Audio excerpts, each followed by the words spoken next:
चेहऱ्याकडे बघा जरा, किती घृणा आहे त्यांना माझ्याबद्दल. सर, मी त्यांचा मुलगा त्यांच्याकडून हिसकावून घेतलाय हे सतत जाणवून द्यायची केवलवाणी धडपड असते त्यांची कायम.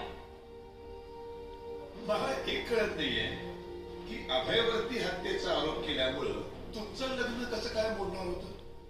बदल्याची भावना माणसाला फार खच्चात करायला मिळू शकते.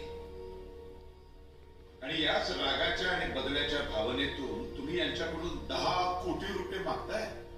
त्यातले 4,72,86,100 हे आमचे आहेत.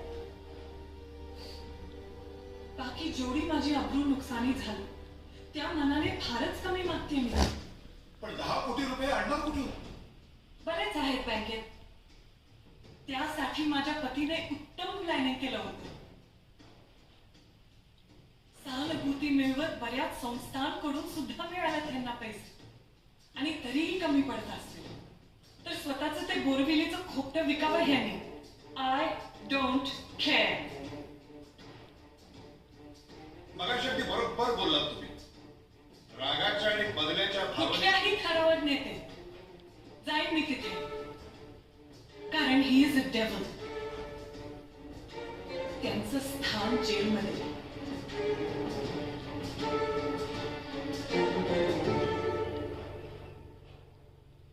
मी जेलमध्ये जायला तयार आहे होती. होय, मी गुन्हा केलाय, पण मी केलेल्या कृत्याचा मला आजही अजिबात पश्चाताप नाही.